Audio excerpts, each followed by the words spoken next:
Welcome back to Pop Flashback, everyone. 50 years of the Jeffersons. Yeah, 50 years. That's like half a century since this groundbreaking sitcom first hit the airwaves. And it's still so relevant today. I mean, just think about it for a second. The Jeffersons was one of the very first sitcoms to showcase a successful, affluent Black family. And back in 1975, when it premiered, that was a really big deal. Television was a very different landscape back then, and to see a Black family living in a luxury high-rise apartment in Manhattan, yeah, it was a powerful statement about representation and changing narratives in television. What's really fascinating to me is that the Jeffersons actually spun off from another iconic Norman Lear show, All in the Family. The Bunker's neighbors in Queens, George and Louise Jefferson.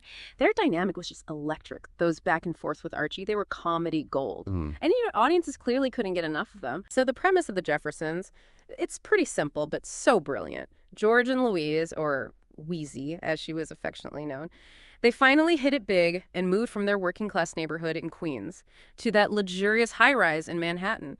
And this wasn't some lottery win or anything. It was all thanks to George's hard work and determination. His dry cleaning business, Jefferson Cleaners, was booming. And, he really built it all from scratch. And the show's success, it wasn't just a flash in the pan. The Jeffersons ran for an impressive 11 seasons, from 1975 to 1985, racking up a whopping 253 episodes. That's one of the longest-running sitcoms of all time. And just imagine the impact it had over those 11 years. It became a cultural touchstone, a regular fixture in households across America. Now you can't talk about a successful show without talking about the amazing team behind it. And the Jeffersons had a phenomenal group of creators. Don Nichol, Michael Ross, and Bernie Westmeyer's behind the show's concept. And then it was developed by the legendary Norman Lear. Lear was a true visionary in television, He was known for using comedy to tackle real-world issues. And the Jeffersons definitely followed suit. And the cast was absolutely iconic. Sherman Hemsley as George Jefferson was just brilliant, He brought this incredible energy and comedic timing to the role. And Isabel Sanford as Wheezy Jefferson, she was the heart of the show. She brought warmth and wisdom and that perfect counterbalance to George's antics. And then you had Marla Gibbs as Florence Johnston, their sassy housekeeper, who wasn't afraid to put George in his place. And of course, we can't forget the supporting cast, Roxy Roker and Franklin Cover as Helen and Tom Willis, the Jeffersons' interracial neighbors, and Paul Benedict as their quirky British neighbor, Harry Bentley. These were characters that people invited into their homes every week that became like family. But the Jeffersons, while it was a comedy at its core, it never shied away from addressing some pretty serious social issues. And I think that's what makes it resonate so strongly even today. They also touched on issues like the KKK, gun control, suicide, adult illiteracy. It was a show that wasn't afraid to use its platform to spark important conversations. There's one episode in particular that really stands out, Sorry, Wrong Meeting, which aired in 1981. And it was a pretty bold move for the time.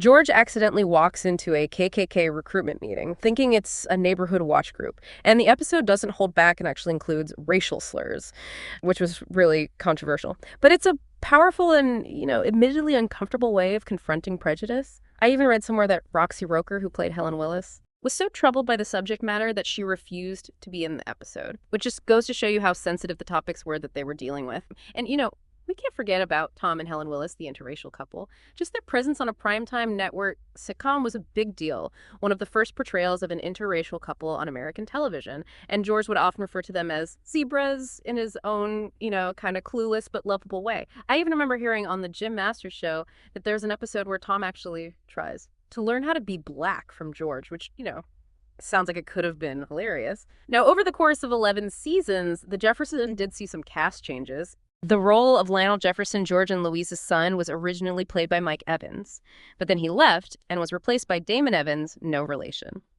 And then, get this, Mike Evans actually returns the role later on. And then we had Berlinda Tolbert, who played Lionel's wife, Jenny. She was a wonderful presence throughout the series. The show also had its fair share of celebrity guest stars. Some big names like Sammy Davis Jr. and Gladys Knight made appearances, which just added to the show's star power. And the talent involved in the Jeffersons was recognized by the industry. Isabel Sanford won a well-deserved Emmy in 1981 for Outstanding Lead Actress in a Comedy Series. And that was a historic moment. She was the first African-American actress to win in that category. And Marla Gibbs also won multiple Emmys for Best Supporting Actress for her role as Florence. So it was a critically acclaimed show as well. Now here's the part of the story that's a bit sad. In 1985, after 11 successful seasons, CBS abruptly canceled The Jeffersons. And to make matters worse, they didn't even give it a proper series finale. After all these years of investing in these characters and their stories, the show just kind of ended. Apparently, the cast members, including Isabel Sanford and Franklin Cover, they found out about the cancellation from the media, which is really unfortunate. You know, they deserved a chance to give the show a proper send-off. There was a short-lived spin-off series, Checking In. That focused on Marla Gibbs' character, Florence. It aired back in 1981, but it didn't last very long. And then Florence, thankfully she returned to the Jefferson household. Now fast forward to 2019, and, it's clear that the love for the Jeffersons never really faded. ABC aired a live recreation of a classic episode as part of their live in front of a studio audience special. It was such a treat for fans, and Marla Gibbs even reprised her role as Florence. So as we commemorate 50 years of the Jeffersons, it's clear that it was more than just a sitcom. It broke barriers, tackled tough social issues with humor and heart, and gave us characters that felt like family.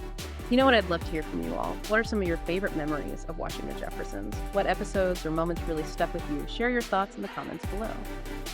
Thanks for joining me on this nostalgic trip down memory lane on Pop Flashback, and don't forget to like and subscribe so you don't miss our next episode. Catch you next time.